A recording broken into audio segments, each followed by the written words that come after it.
Hi friends, कसे आहात? स्वागत आहे तुमचं किचन क्वीन वसुंधरामध्ये. आज आपण गोडाचा एक पदार्थ पाहणार आहोत. सगळ्यांना आवडणारा गोडाचा एक पदार्थ तो म्हणजे श्रीखंड. आपण हे जे काही श्रीखंड बनवणार आहोत ते मार्केटपेक्षाही टेस्टी असं असणार आहे.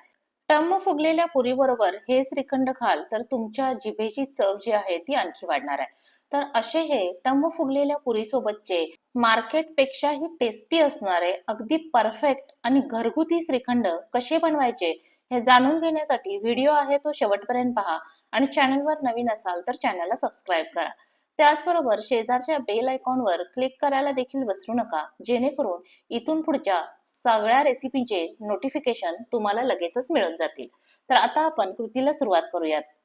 श्रीखंड बनवण्यासाठी मी या ठिकाणी पाव किलो होईल इतकं दही घेतलेलं आहे. दही जे आहे ते आपल्याला म्हशीच्या दुधापासून बनवलेलं दही घ्यायचं आहे. त्याचबरोबर आपल्याला फ्रेश दही वापरायचं आहे. खूप जुनं दही वापरायचं नाही. दही जर खूप जुनं असेल तर ते चवीला आंबट असं असतं.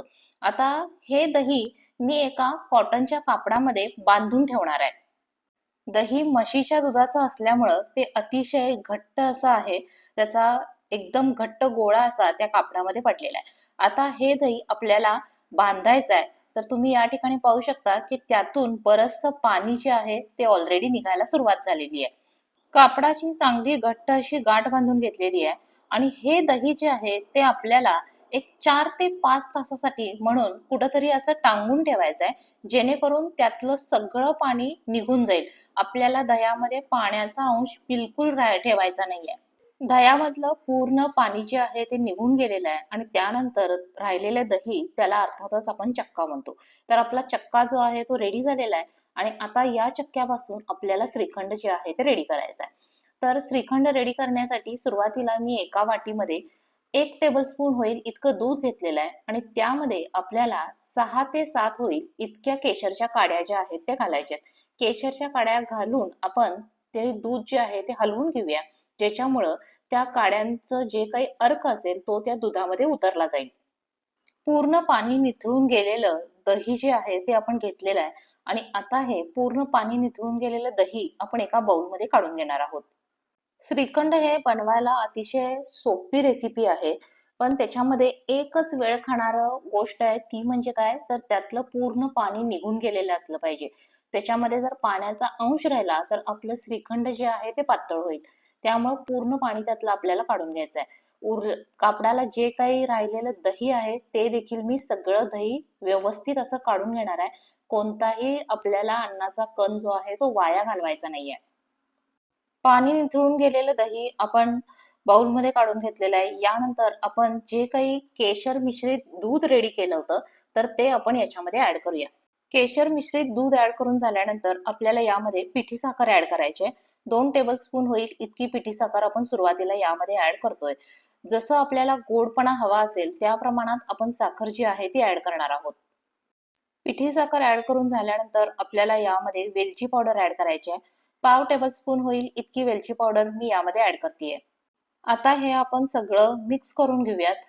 मिक्स करताना मी माझी दह्याची चक्क्याची जी काही क्वांटिटी आहे ती कमी आहे, त्यामुळे मी चमचा वापरलेला आहे. जर तुमची क्वांटिटी जास्त असेल तर आपला जो काही तारेचा चमचा येतो तर तो वापरायचा. त्याच्यामुळे देखील त्याला एक स्मूथनेसपणा येण्यासाठी म्हणून काय होते, मदत होते.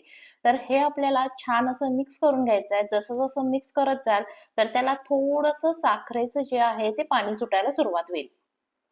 हे जे आपलं दही आहे ते आपल्याला चांगलं असं फेटून घ्यायचं आहे. सगळे जिन्नस त्याच्यामध्ये व्यवस्थित असे मिक्स व्हायला पाहिजेत. जसं जसं आपण फेटत जाऊ, जसं जसं जिन्नस मिक्स होत जातील, तसा तसा त्याचा कलर जो आहे तो थोडासा चेंज व्हायला लागलाय. आपल्या केशरला चांगला कलर होता, त्यामुळं तो कलर जो आहे तो आपल्या श्रीखंडाला यायला लागलेला आहे. समजा जर तुमच्या केशरला कलर कमी असेल तर तुम्ही काय करू शकता, त्याच्यामध्ये थोडासा खायचा रंग जो आहे तो ऍड करू शकता. ते आपल्यावर डिपेंड आहे, आपल्याला श्रीखंडाचा कलर कसा हवा आहे. जितकं दही जे आहे आपलं चांगलं फेटलं जाईल तितकं आपलं श्रीखंड जे आहे ते एकसारखं आणि लुसलुसीत असं होणार आहे. जवळजवळ 12 ते 15 मिनिटं होईल इतक्या वेळ मी हे दही व्यवस्थित असं फेटून घेतलेलं आहे आणि त्यानंतर आता तुम्ही याचं टेक्स्चर जे आहे ते पाहू शकता. यानंतर आपल्याला यामध्ये आपल्या आवडीनुसार ड्रायफ्रूट ऍड करायचे आहेत. मी ड्रायफ्रूट घेताना काजू, बदाम, पिस्ते त्याचबरोबर चारोळी हे घेतलेले आहेत. काजू, बदाम आणि पिस्ते यांचे बारीक पीस मी कट करून घेतलेले आहेत आणि आपल्या आवडीनुसार त्याची क्वांटिटी आपण कमी जास्त करून ड्रायफ्रूट जे आहेत ते या श्रीखंडामध्ये ऍड करूयात. ड्रायफ्रूट ऍड करून झाल्यानंतर पुन्हा एकदा ते या सगळ्यामध्ये मिक्स करून घेऊयात.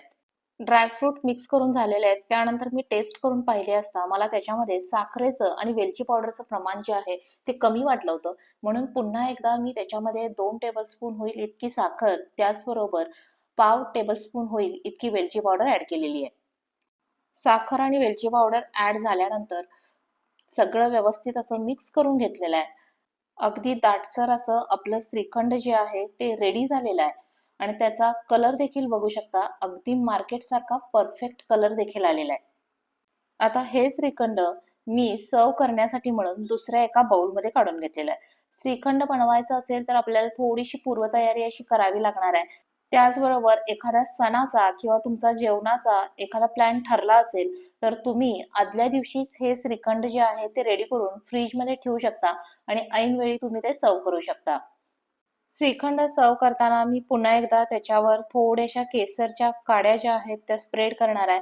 त्याचबरोबर जे काही आपण ड्रायफ्रूट श्रीखंड बनवताना मिक्स केले होते त्यातले थोडेसे ड्रायफ्रुट्स मी बाजूला काढून ठेवलेले आहेत, तर ते देखील वरून मी थोडेसे स्प्रेड करून घेते.